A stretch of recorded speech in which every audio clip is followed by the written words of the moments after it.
Do you still think about those discontinued fast food items, the ones people still talk about even now? These quick bites were part of daily life, eaten in cars, shared on lunch breaks, and remembered like old songs on the radio. But if they meant so much, why were they taken away? McDonald's Arch Deluxe was supposed to be the thinking man's burger, the kind of fast food that adults could order without feeling like they were sneaking bites off a kid's meal. It was the 1990s, and McDonald's wanted to go upscale. They spent tens of millions marketing this thing. You probably remember the ads, all smug and sophisticated, trying to sell a burger with peppery bacon and Dijon mustard sauce. But it landed with a thud. Kids hated it. Adults already had favorite burgers, and the whole grown-up angle just felt weird when you were still ordering it at the counter next to someone with a Happy Meal.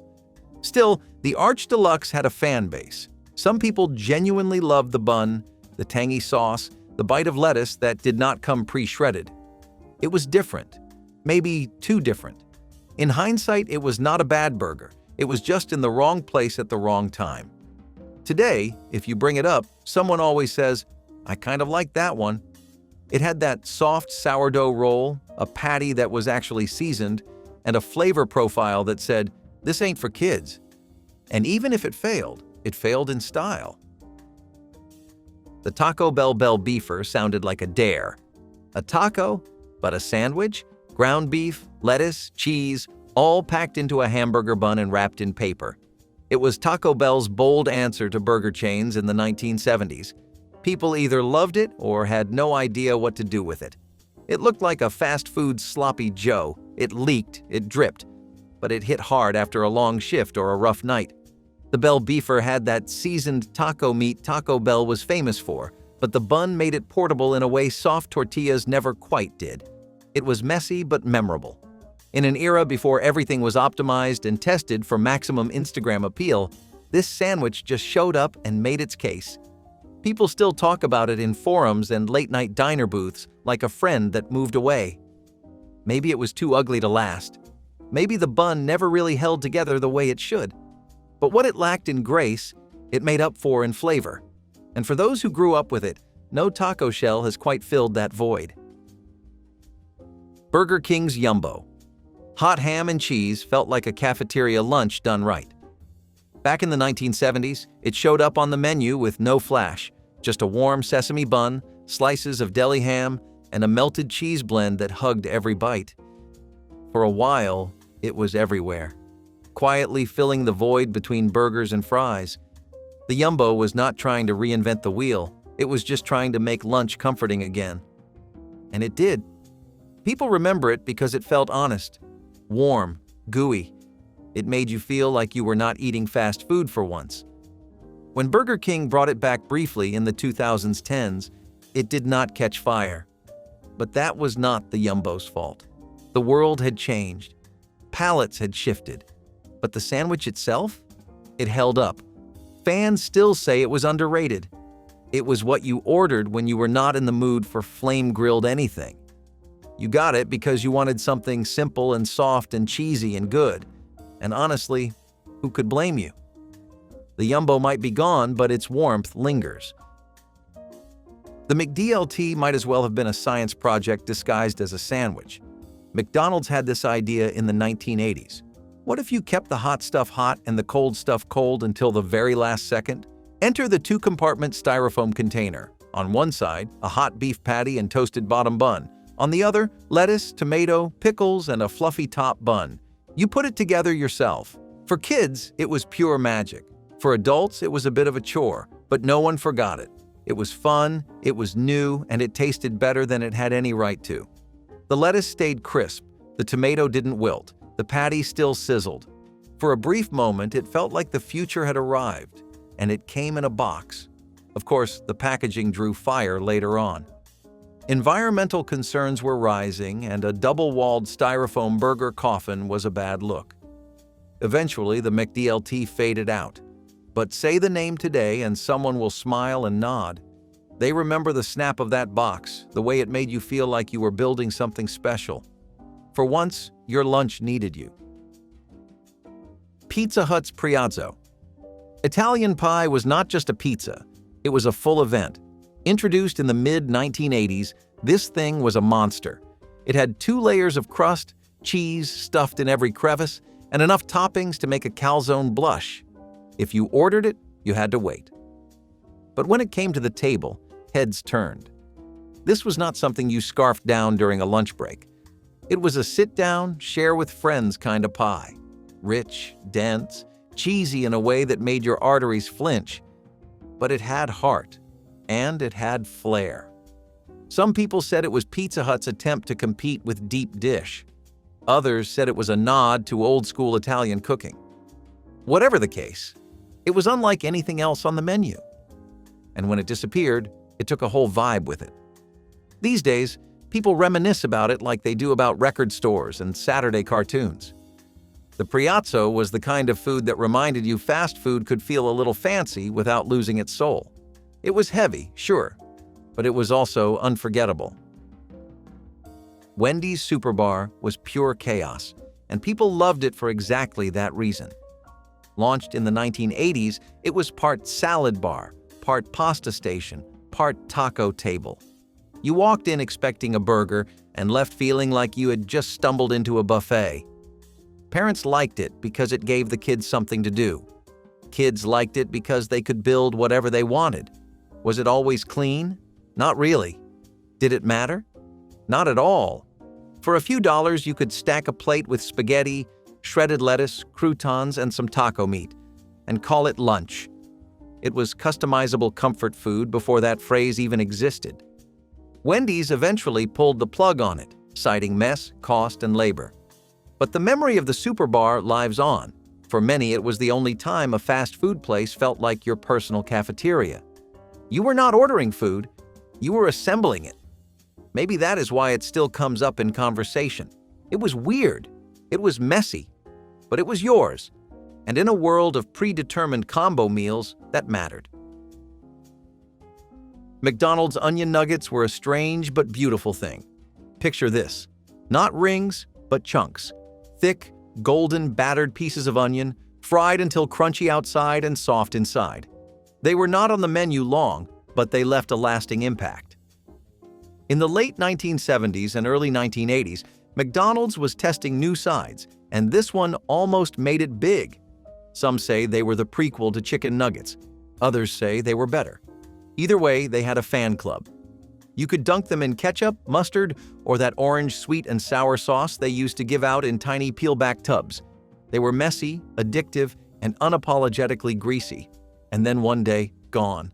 No warning, no farewell, just another culinary ghost in the machine. But every now and then, someone will ask, "Remember onion nuggets?" And if you were there, you do. You remember that bite that crunched, then melted. That flavor you cannot quite find anywhere else. For some, it was love at first crunch. Taco Bell's BLT. Soft taco was exactly what it sounded like, and somehow it worked. Introduced briefly in the late 1990s, it was a soft flour tortilla stuffed with crisp lettuce, diced tomato, shredded cheese, creamy sauce, and bacon. Real bacon. Not bits, not crumbs, real strips with that satisfying, salty bite. It was a fast food BLT with a Southwest twist. And fans? They noticed. It was different from anything else on the menu. It was not trying to be spicy. It was not overloaded with sauces. It just tasted fresh, light, and real. Maybe that is why it did not last. It did not scream Taco Bell. It whispered something softer, but it earned a place in memory. Because there was nothing like biting into that taco and tasting actual bacon. Not ground beef, not chicken. Just bacon and crunch and creaminess in a soft tortilla. Simple, nostalgic, missed. Burger King's dinner baskets were an early 1990s attempt at going upscale. It was dinner theater for the fast food crowd. Instead of paper bags and drive-through windows, you sat at a table. A server, yes, a real one, brought your food on a plastic tray. Steak fries, fried shrimp, sometimes even a brownie. They wanted you to feel like you were at a sit-down restaurant. You got a placemat, a mini dessert, refills. It was surreal. The food was hit or miss, but the effort? Undeniable. It was the kind of thing your parents might have called a treat night. Not just fast food, fast dining. It did not last, of course. Too complicated, too expensive. But the memory of it stuck, because for a few golden months, Burger King gave people a taste of something more. It might have felt silly, but it also felt special, and people still talk about it for that reason. The original McDonald's fried apple pie was not a snack. It was a rite of passage. Served hot from the fryer, it had a crust that crackled, a filling that burned your tongue, and a smell that made the whole restaurant feel like fall. For decades, it was the best-kept secret on the menu. Not healthy, not subtle, just pure sugary heat. Then came the switch. The baked version was introduced as a healthier alternative. But no one wanted healthy. They wanted fire, crunch, caramelized edges that tasted like someone's grandma deep-fried your lunch. The baked pie might be easier on the arteries, but it never earned the same love. The fried one? That one had fans, devotees, people who still check if international McDonald's locations offer it. And when they do, the joy is real. Because this was not just a dessert. It was a memory. Hot, messy, worth it. Sonic's Piccolos were not for everyone, but for those who loved them, nothing else came close. Imagine thin, sour pickle slices, battered and deep-fried until golden and crispy on the outside, but still juicy and tangy in the center. It was Southern fare food gone drive-in, and it had a devoted following throughout the 1960s and 1970s. You would order them hot and fresh in those paper baskets that made your fingers greasy before the first bite. They were salty, crunchy, and weirdly satisfying. For some people, it was the only reason to pull into Sonic at all. Eventually, they disappeared from most menus. Some said they were too niche, others claimed they just were not profitable.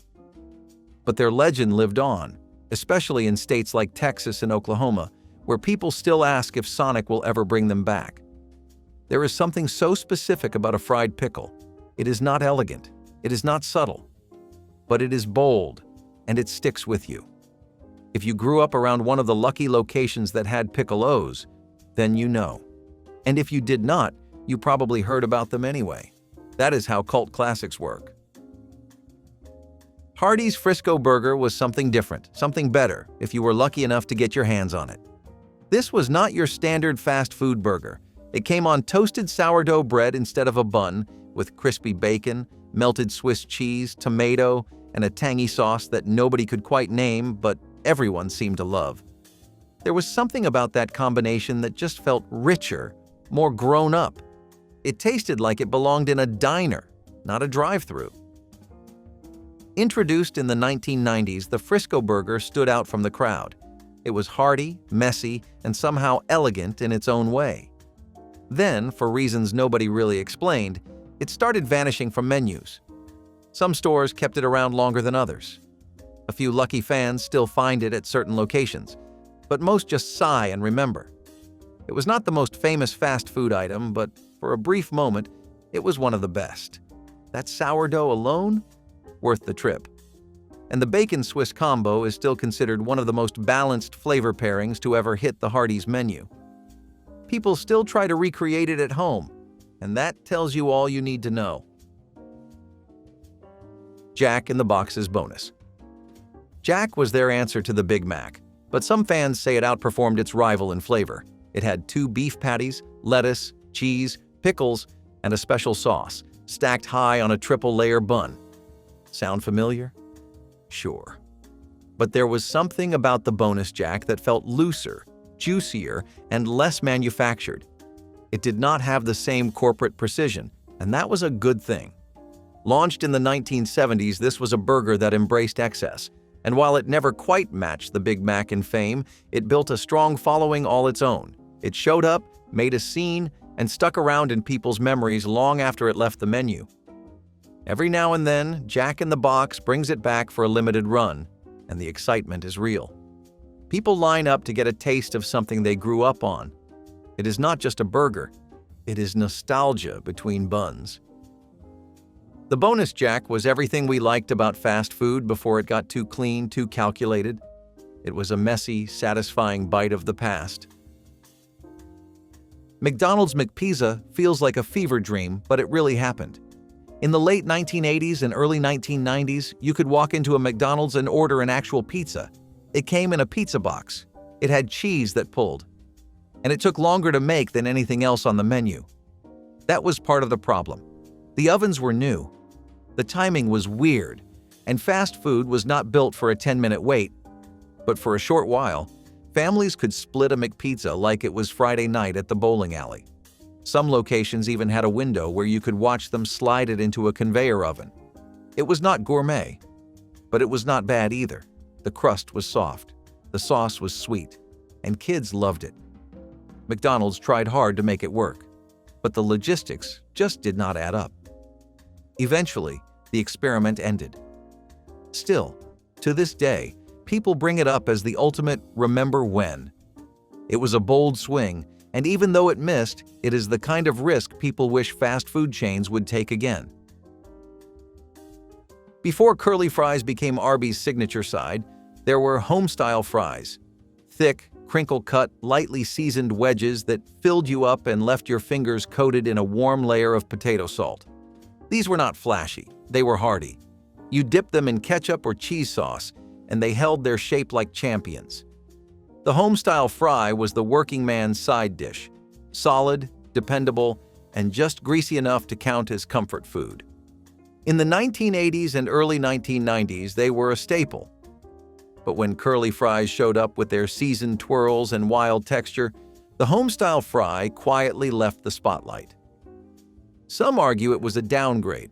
Sure, the curlies have personality, but the home-style fries had weight. They made your meal feel complete. And for fans who grew up on them, they are sorely missed. Once in a while, someone online will ask, "Do you remember Arby's thick fries?" And if you do, you remember the crunch on the outside, the fluff inside, and the way they soaked up sauce like a sponge.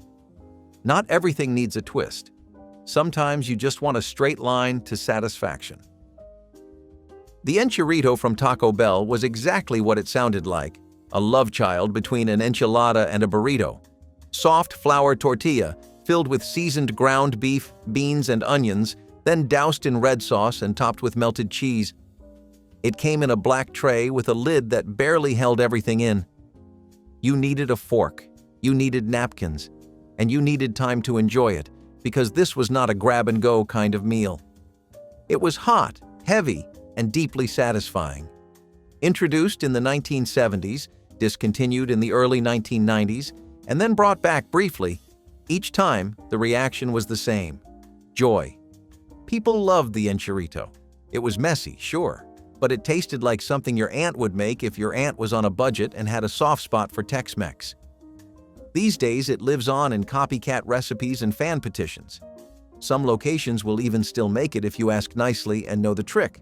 That is how strong the craving is. The Enchurito was not just food, it was fast food with soul. Wendys Frescata sandwiches were part of an ambitious attempt to go gourmet. In the mid-2000s, Wendys introduced this deli-style line of cold sandwiches served on thick, chewy ciabatta bread. There was turkey with Swiss, ham with honey mustard, and even a roasted veggie version. They came wrapped in paper, not boxes. They looked more like something from a corner bakery than a drive-through window. And that was the point. Wendys was chasing a new audience, one that wanted freshness and flavor over fryer baskets. The Frescata line had its fans. The bread was soft and herby, the fillings felt real, and it gave you something different on a lunch break. But it was expensive to make. Staff had to slice ingredients fresh and prep sandwiches in a way that slowed down the line. After just a couple of years, the Frescata was gone. Still, those who loved it never forgot. They talk about that bread the way some people talk about X's. It was perfect, just not built to last. It was an era of fast food experimentation, and the Frescata was one of the best things to come out of it. The McDonald's Hoola burger was less a menu item and more a moral workaround. Created in the 1960s as a meatless option for Catholics during Lent, the Hoola burger swapped the beef patty for a slice of grilled pineapple. Add a bun, a slice of cheese, and you had McDonald's attempt at going tropical. And while it sounds charming, it was not exactly a hit. Most customers were baffled, some were angry, and others kind of liked it. The pineapple was juicy, the cheese melted just enough, and if you squinted, it almost felt like a Hawaiian pizza. But for lunch, the filet-o-fish ended up winning the Lent-friendly war, and the Hoola burger faded into obscurity. But over the years, it built up a legend of its own. People still bring it up as one of the boldest and strangest moves McDonald's ever made. It was sweet, it was odd, and it tried to solve a problem that most people didn't even realize was a problem. The Hoola burger may not have lasted long, but its name lives on in every fast food trivia night and every article about McDonald's biggest flops. KFC's barbecue baked beans with bits of chicken were the kind of side dish you did not expect to love until you were scraping the bottom of the cup. This was comfort food. Thick, sticky, sweet smoky beans with chunks of actual chicken swimming inside. It tasted like a church potluck in July, like someone's grandma made it and brought it in a slow cooker. KFC rolled them out in the 1990s as part of a heartier menu expansion. And while they never reached mashed potato levels of fame, they had a loyal following. The beans were warm and filling. The chicken pieces added a salty punch. And together, they made your two-piece meal feel more like dinner than just fast food. Then, without much fuss, they disappeared. Maybe they were too rich. Maybe they just took too long to make. But to this day, people ask why they were taken away. They were simple, satisfying, and packed more flavor than most sides dared to have. Barbecue baked beans with chicken were not flashy, but they were good, and they deserved better. The BK Broiler was Burger King's answer to the healthy eating wave of the 1990s, and it actually worked. Grilled chicken, lettuce, tomato, and a light sauce, all inside a sesame seed bun. It was simple, clean, and genuinely tasty. People liked it not because it was low-fat, but because it did not taste like a sacrifice. The chicken was moist, the bun was soft, and the whole thing felt like a smarter choice that did not leave you hungry an hour later. It was not dressed up or drowned in sauce. It let the ingredients speak for themselves. The BK Broiler arrived at a time when fast food chains were trying to prove they could be healthy too. But unlike a lot of diet food disasters, this one stuck the landing. People actually wanted to eat it. But then came changes, new sandwiches, new gimmicks, and the BK Broiler was quietly phased out. Fans still remember. They still crave it. It was not just a lighter option, it was a better one. And for many, it remains one of the best chicken sandwiches Burger King ever made. Taco Bell's seafood salad is the kind of item that sounds like an urban legend, but it was very real and very bold. In the late 1980s, Taco Bell wanted a piece of the Lent-friendly market. So they took lettuce, tomato, cheese, and piled on a mix of imitation crab and shrimp, topping it all with a creamy dressing in a taco bowl shell.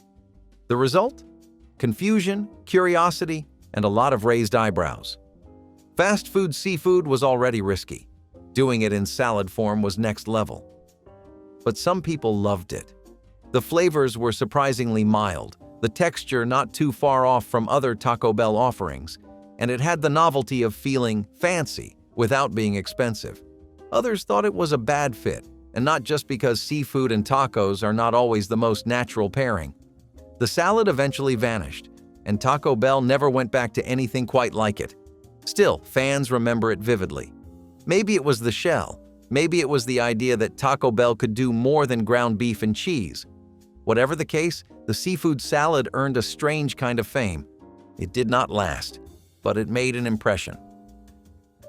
The McDonald's Big and Tasty was exactly what it said on the box, a big, flavorful burger that took direct aim at Burger King's Whopper.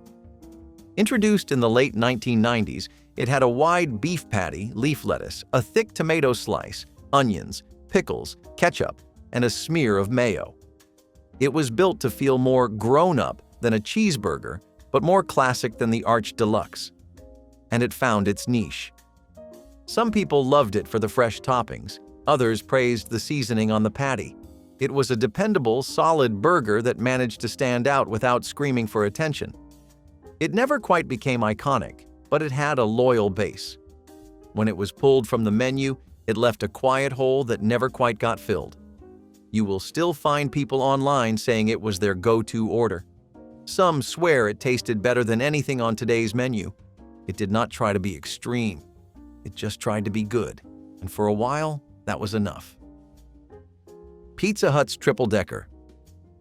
Pizza was a monument to cheese lovers everywhere. Launched in the late 1990s, it was as over-the-top as it sounds.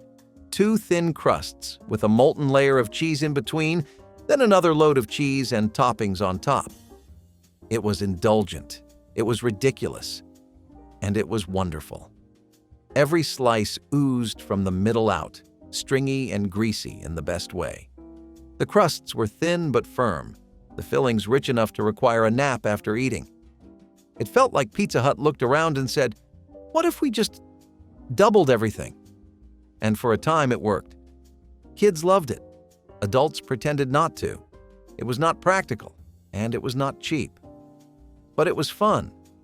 Then it disappeared, as novelty items often do. Still, whenever someone mentions forgotten menu items, the Triple Decker always makes the list. Because if you were lucky enough to try it, you remembered it. And deep down, you probably wish they would bring it back. Burger King's Shake 'em Up fries were the fast food equivalent of a science experiment. And that was exactly why people loved them. Introduced in the late 1990s, these fries came in a paper bag with a seasoning packet. You dumped in the flavor, cheddar cheese was the big hit, sealed the bag, and shook like crazy. The idea was to let customers customize their fries and have a little fun while doing it. And people did have fun.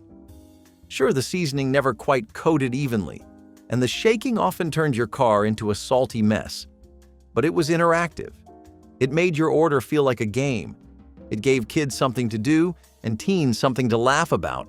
It did not last long, probably because it was more gimmick than gourmet. But it stuck in the memory of every 90s kid who got to shake their way to flavor. The fries were okay. The experience was unforgettable. Taco Bell's chili cheese burrito is not technically discontinued.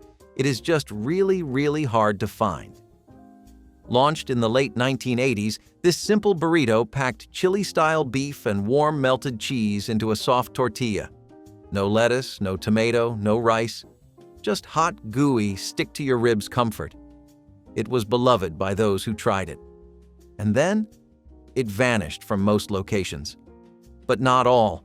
A few scattered Taco Bells still carry it, and loyal fans keep underground lists and maps to track them down. It has become a kind of fast food folklore. If you know, you know. The chili cheese burrito is not flashy, but it delivers.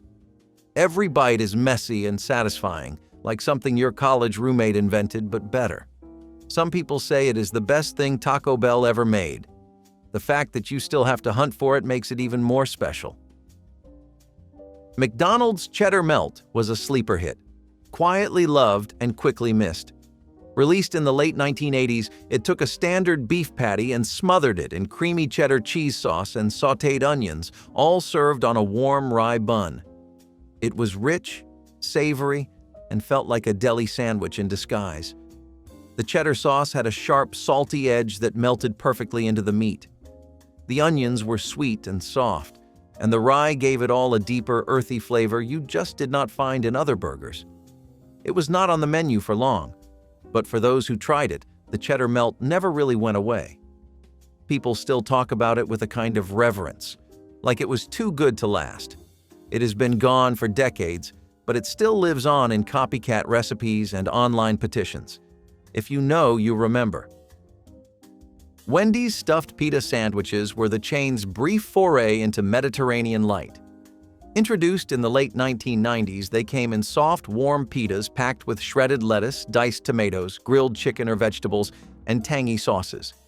There was a chicken Caesar version, a Greek-style one with feta, and even a veggie option that felt surprisingly fresh for fast food.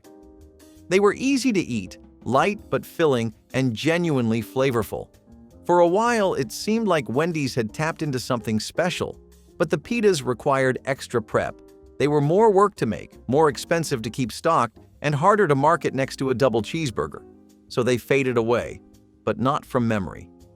Fans still praise the taste, the texture, and the feeling of having something just a little different on the lunch menu. For those who liked lighter, fresher food long before it was trendy, the stuffed pitas were a small but meaningful victory. Dairy Queen's Brie was a rare fast food attempt to make dessert feel responsible. Think Blizzard, but made with frozen yogurt instead of ice cream. It launched in the 1990s during a wave of low-fat optimism, and it actually worked. The Brie came in the same cup with the same toppings: Oreo, M&Ms, fruit, whatever you wanted, but with the frozen yogurt twist. It was lighter, slightly tangy, and it made you feel like you were doing your body a small favor without skipping the treat. The problem?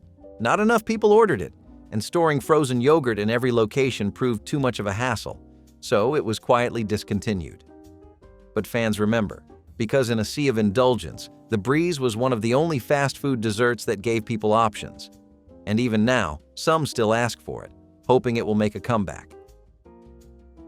McDonald's chicken fajitas were not flashy, but they were light, tasty, and kind of perfect.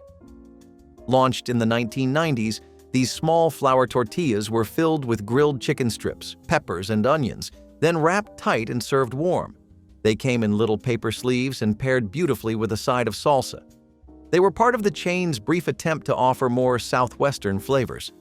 And while they never became huge hits, they quietly won people over. The fajitas felt real, like something homemade, not mass-produced.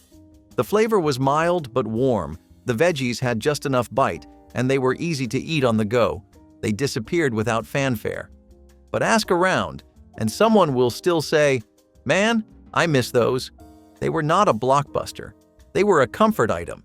And sometimes, that is what matters most. Long John Silver's BatterDipped Cheesecake was both dessert and dare. A frozen wedge of New York-style cheesecake, dipped in the same crispy batter they used for fish and chicken, then flash-fried until golden. It came out hot on the outside, cold and creamy in the middle. You had to eat it fast, before the textures betrayed each other. But when it worked, it was unlike anything else. The crunch of the shell, the cool sweetness of the cake, and that little hint of salt from the batter. It was indulgent in the weirdest, most wonderful way. Most people never even knew it existed. Others still talk about it like a lost relic. It vanished quickly, likely due to low sales and the fact that, well, frying cheesecake is not exactly easy. But in foodie circles, it is still a legend, because every now and then fast food gets weird, and when it gets weird in the right way, people remember. Moving on from commonly found burgers, the peanut butter burger was introduced in diners throughout Missouri. Grilled bacon and pepper jack cheese on a hamburger patty, absolutely drenched in peanut butter. Intimidating to some, but interesting to others, people gave these a try and eventually it became very popular in restaurants. A twist from the usual, but still cheap and delicious, peanut butter burgers became a regular of dinner menus around the 1960s, but eventually they disappeared. Despite how many people would even make the burger at home with variations like beef jerky instead of bacon, it faded from dinner menus. Probably because it was not very kid-friendly, and restaurants started following that wave a long while ago for us. Something that was as essential to the hearty sandwich experience in the 80s as the meat itself, the cinnamon raisin biscuits that they first released back then, are also something people have constantly expressed their desire to see again. Seriously, it was impossible to not order this with whatever you were having. It was only some cents, and it elevated the meal to something else entirely. Think about how your Subway just does not feel complete without a chocolate cookie to go with it, except it is that feeling by 10 times. Cinnamon raisin biscuits were delectable, refreshing, and a light enough breakfast to be fulfilling without making you lazy. Unfortunately, for some odd reason unknown to all of us, despite its very warm place in the hearts of the fans, they took it off the menu in 2002. White Castle sliders were just the beginning of affordable burgers, because the Oklahoma fried onion burger emerged during the Great Depression as a solution for people impacted by meat rationing. The 1930s was a decade ridden with economic hardships and perils beyond what we can ever imagine. Even with today's inflation, finding a cheap meal makes us feel joy like no other. So imagine when diners started serving a 20-cent fried onion burger. Nicknamed the Depression Burger, grilled fried onion sandwich gave its locals anything but depression by meticulously being served as a tasty, affordable meal. Tasty and affordable were definitely not two words put together in the same sentence during the Great Depression, so you can imagine why fried onion burger was an instant success. As the name suggests, people first encountered this meal in El Reno, Oklahoma, being served at a diner on Route 66. Hamburger Inn Diner encountered an issue with rationing meat adequately during the Great Depression and came up with the innovative idea to create a half-onion and half-ground beef mix between buns. This allowed them to lessen the use of beef per burger and still provided a meal that filled stomachs. Trust us when we say the recipe of this burger was truly unique. Many flocked from all Oklahoma to have a bite of the fried onion burger because it was unlike anything they had ever seen. Onions are an integral part of burgers today, but 80 years back, this combination was quite the new invention. Ponderosa Steakhouses established a distinct presence in the casual dining sector with their innovative steak buffet concept, blending the traditional steakhouse experience with the variety of a buffet. This model allowed guests to choose from a plethora of steaks prepared on demand, complemented by an extensive buffet of sides, salads, and desserts. Their pioneering approach, merging steakhouse values with buffet convenience, positioned Ponderosa as a favorite for family dining. The restaurant was celebrated for its rustic, inviting atmosphere, allowing families to enjoy fulfilling meals affordably. Yet, shifts towards healthier options and the emergence of fast casual eateries presented challenges. Despite these hurdles, the legacy of Ponderosa lives on, influencing contemporary dining concepts focused on providing quality, variety, and value. Brie and Cranberry Burger is a forgotten burger that replaced the cheese and sauce people regularly put on their cheeseburger. You might be able to guess by now that America was in a place where it was playing more with sauces and cheeses than the patty itself. Brie and Cranberry Burgers were the result of such trends at a time when people started using wedges of Brie or sweet cranberry sauce. Just the right amount of sweet while keeping the burger itself savory and tangy. This became a really big hit. People would even add grilled bacon strips or jerky when they made it themselves. Cranberry sauce is a bit too sweet for the palates of Americans nowadays, though, so the burger has faded out largely. There's absolutely nothing unusual about wanting to start your week off with a morning melt panini, especially when it is one as good as Wendy's famous sandwich was. Almost similar in size to a burger from KFC or McDonald's at the time and served with tuna, the Morning Melt Panini was a great deal at $1.25, especially if you had one of their coupons. Fast food joints like all of these would play around with promotions and deals all the time to keep spikes in sales steady and coming. Naturally, they worked and kept working, otherwise they would have no reason to keep them coming. Who could blame people, though? Getting your favorite food and saving an extra buck is about as good as it gets in your adulthood. Besides, paninis were a favorite of many people in America already, especially in the Italian-American community. Many homes would love whipping up a good panini during a Saturday evening, but starting your day off with a cheesy melt-based one redefined the experience. Thankfully, in a really memorable and iconic way, and we would love to see this come back. Some burgers are so well received that they represent a food chain just by their name. The Whopper, introduced by Burger King in the 70s, was a hallmark in famous burgers America encountered in the last 100 years. You may be wondering how Burger King created one of the most famous burgers ever? The answer is simple: a big size and even bigger marketing schemes. The Whopper had a staggeringly large size that meant you were getting more food for a lesser price.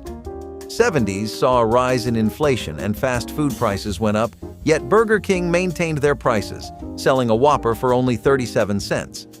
Advertisements ran all across the states that Burger King was serving a meal that had a larger size and multiple toppings that made for a heartier alternative to the standard fast food burger.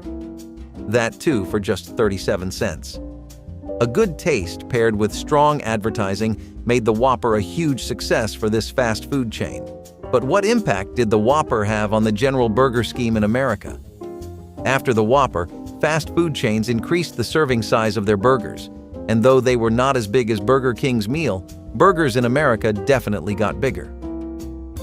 Red Barn, with its barn-shaped restaurants and diverse menu, stood out in the fast food landscape of the 1960s and 1970s. The introduction of the self-service barn buffet allowed customers to mix and match their meals, a forward-thinking concept that differentiated Red Barn from its competitors. With offerings that extended beyond the typical fast food fare, Red Barn appealed to a broad customer base. Its marketing strategies, featuring catchy jingles and family-oriented promotions, built a strong brand identity. However, Red Barn's decline was due to fierce competition in the fast food sector and evolving consumer tastes. Despite its closure, the legacy of Red Barn's innovative approach to fast food and distinctive branding is fondly remembered by former patrons and serves as a reminder of the importance of adaptability in the fast food industry. Following the trend of experimenting with burgers, the blue cheeseburger entered menus. Completely caked in blue cheese, the patty would come with grilled onions and mushrooms or olives for an extremely unique burger thrill. One that, early on back then in the 30s, was pretty innovative. People would usually have double patty blue cheeseburgers at family grills, and burger joints had it as their best seller. Especially in states like Kentucky and Tennessee, where practically every burger place had this dish on the menu. Blue cheeseburger was often ranging from cheap to pricey depending on which diner you visited, but the price tag did not scare people away. Sadly, that craze is a thing of the past because blue cheese has been popularized so much that people are tired of it. Days where blue cheese burgers were new and trendy burgers to try in town are a thing of the distant past. Costing nothing but $1 and 3 minutes of your time as the service worker assembled it, Taco Bell's mini skillet bowls were an amazing breakfast and lunch that people adored picking up. Why was it so good for takeout especially, and not a meal you would typically sit down and have? Because it was super quick in all regards, the preparation and the consumption. A quick affair to get you all readied up on your way to work or school, and it was always a sunny plus side that it left you with enough lunch money for later. In the corporate world, you really need cash on hand at all times for those mid-A cravings, and that is a part of why fast food culture and restaurants got so popular in the first place. Since the famous old Bell decided to take down the mini skillet bowls from their already stellar menu, people have found quick substitutes and ways around it. Our list would be incomplete if we did not mention how McDonald's played a role in innovating burgers through the 90s. In the 1990s, McDonald's introduced the Arch Deluxe, which targeted adults with a more sophisticated flavor palette. No, literally, McDonald's paid a fine dining chef named Andrew Selvaggio and tasked him with creating a burger that would appeal to sophisticated palates. Andrew Selvaggio delivered just that by creating a burger that featured a special mustard mayo sauce and a fancy pepper named Ooh. Mentioning the Arch Deluxe on this list is important because this recipe was the first step a fast food joint took towards introducing gourmet food items on their menu. Although Arch Deluxe was eventually discontinued from all stores across America, many people still remember how heavily marketed the item was. Can you believe McDonald's spent an astonishing $200 million on the sandwich before it got discontinued? The 1990s were a truly remarkable time for burgers because McDonald's realized that just because hamburgers were considered a fast food item now, they could not be tuned to be fine dining items.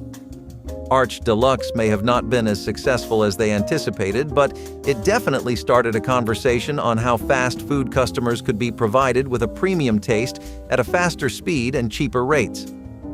Truly a burger to remember when thinking about previous decades. Penguin Point established itself as a cherished fixture in Indiana, offering a menu finely tuned to local tastes with hits like the Big Wally and tenderloin sandwiches. By prioritizing local ingredients, the chain highlighted its commitment to community and quality, distinguishing itself through both fast service and culinary distinction. More than just a restaurant, Penguin Point played a key role in community engagement, sponsoring events and fostering local ties. thus becoming an integral part of the social fabric.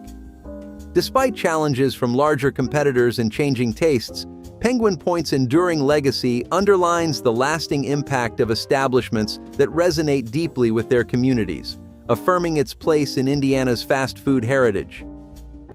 Ham and cheese stuffed burger was not controversial nor experimental and is actually pretty simple.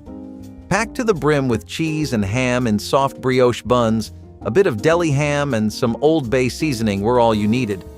Early 2000s saw a lot of love for this versatile dish that could be incorporated in a million different ways. Smoked ham or a mix of ground beef and ham, or even grilled bacon to add a classic American twist to a dish Uncle Sam already would have devoured. However, this eventually stopped being served, and we honestly could not pinpoint one reason. But it is probably because it was not too filling. Prices are much higher nowadays, and if people are going to order, they want their stomachs full for the next 5 to 6 hours afterwards, at least. We have talked a lot about wraps, but what about the great stuff that goes with them? Chick-fil-A filled in the side item role pretty well with its spicy chicken biscuit, which today you can get for $2.25. But back then, during their golden days, both quality and popularity, you could get them for $50.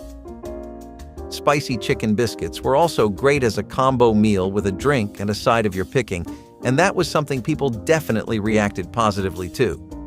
The company noted the growing trend of spicy food and predicted that the upward momentum would stay that way, and boy were they right. Even if they played a good part in keeping that pace going in the ever-developing food scene of America, people in general wanted more stuff with a kick. Chick-fil-A really saw an opportunity and grabbed it, and breakfast menus were forever better for it. Their dedication to the craft led to the invention of the bacon cheeseburger in the 60s. Adding crispy bacon to a hamburger might seem pretty normal to you right now, but 50 years back, such an addition to a burger was astounding. A&W restaurants were the first to introduce a bacon cheeseburger on their menu in 1963. A&W was an established food chain serving delicious food for years to their loyal customers. The chairman of A&W, Dave Mulder, was having a cheeseburger in his office when he thought to himself that bacon would be a perfect addition to the meal. He streamlined the idea and provided his chefs with the instructions to add a bacon burger on their menus. Alas, our beloved bacon burger was born. Unsurprisingly, adding crispy bacon to a cheeseburger struck a chord with customers as hundreds of people flocked to the restaurant in hopes of eating Mulder's creation. It is believed that adding bacon derived a new favorite in cheeseburgers that combined savory flavors with a satisfying crunch. This is the reason why bacon cheeseburgers are still popular today as they were decades ago, with the only difference being that every respectable diner in America has this burger on their menu, not just A&W restaurants. York's Steakhouse became a cherished destination for steak enthusiasts in the 1970s and 1980s, setting itself apart from other chains with a unique self-service model. This approach allowed customers to select their preferred cuts of meat from a display case, enhancing the dining experience with an element of personal choice and transparency in the preparation process. Alongside its commitment to family-friendly dining and value-oriented pricing, York's Steakhouse catered to groups and families seeking a high-quality dining experience at a reasonable cost. The decline of York's Steakhouse was influenced by shifts towards more casual and fast casual dining options, as well as heightened competition. Despite its closure, the concept of offering quality steak in a less formal setting has influenced contemporary restaurants, showcasing York Steakhouse's enduring impact on the dining industry. Buffalo burgers are different from the ones on the list so far because the standard beef patty was replaced with buffalo meat. You see, buffalo burgers have either water buffalo meat or bison meat, which makes for a very tender but sweet patty. Top that with buffalo sauce with a sweet side of sweeter potato fries, and you have yourself a nationwide bestseller. Buffalo burgers were just what Americans craving a different kind of taste than the usual standards needed. While they were pretty popular when they came around first in states like Texas and Missouri, buffalo burgers eventually lost their popularity and are rarely on menus today. Taco Bell took a note out of McDonald's playbook and came up with a chicken biscuit of its own with the Taco Bell Biscuit Taco. This was a crispy chicken in a biscuit taco with jalapeno honey flavoring. What made this particularly so successful was how it stayed fresh and exactly as crispy as when it left the fryer even after a 20-minute car ride home. Now that is some real value for your money, wouldn't you agree?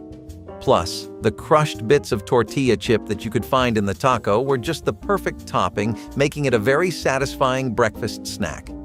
The kind of thing that gives you more of a will to live as you keep crunching and munching away near a dozen without noticing, at least, back when they used to be that cheap. Affording large amounts of it would later get pricier, and people started to get tired of the crisp being its main shtick. The Biscuit Taco had a pretty successful run while it lasted, but it did vanish into America's food history towards the 2000s. We would never say no to a crispy taco in any shape or form, though, and it seems like loads of people throughout the years have agreed. Brace yourself as we are about to dive into a burger that tasted good but was not necessarily a fan favorite in the 80s. We are talking about Veggie Burgers that started a debate on what makes a burger a real burger debate. In the 1980s, food joints witnessed the need of creating a menu that catered to vegetarians and people seeking healthier options.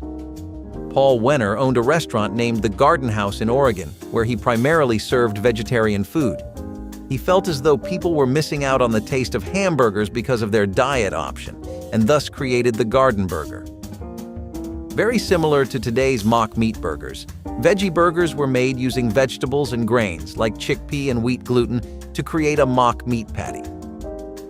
Plant-based burgers gained popularity during this decade, primarily because of Wenner's idea to add a vegetarian burger to his menu.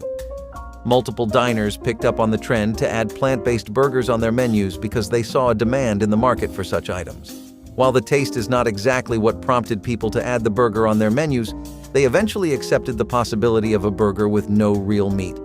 That is when the real magic started, as chefs started playing around with different flavors to create a burger patty that tastes exactly like meat without any real beef used. Pretty awesome, right? Stuckey's played a pivotal role in the development of roadside convenience stores and fast food services in the South, becoming an emblem of long road trips with its iconic teal-blue roof and pecan log rolls. It was Stuckey's expansion into offering branded merchandise, including its famous pecan candies, that solidified its status as a roadside staple. Initially a roadside stand selling pecans, Stuckey's grew to include a variety of Southern fast food offerings and souvenirs, capturing the essence of American road travel. The brand's decline mirrored broader shifts in American travel habits, including the rise of interstate highways that bypassed many of its locations. Despite its diminished presence, Stuckey's remains a cherished symbol of mid-20th century road trips, with ongoing efforts to revive the brand. The next one on the list is the Greek burger, which is your typical burger but superpowered with rare ingredients. Greek Kasseri cheese and sheep's milk feta, along with spices and sauces that would give it a profound but dynamically new taste. Burger joints were always in the search of what could be the next big burger. Greek burgers made an entry onto the scene sometime around the 50s, but it is unclear. However, it left a legacy because ingredients like olives and cucumbers are now common in American burger cuisine, going along with America's growing trend of preferring healthier alternatives of their unhealthy favorites. Since the days when it was first brought onto the menus of burger joints, the Greek burger is now much less popular and people just call it a feta cheeseburger.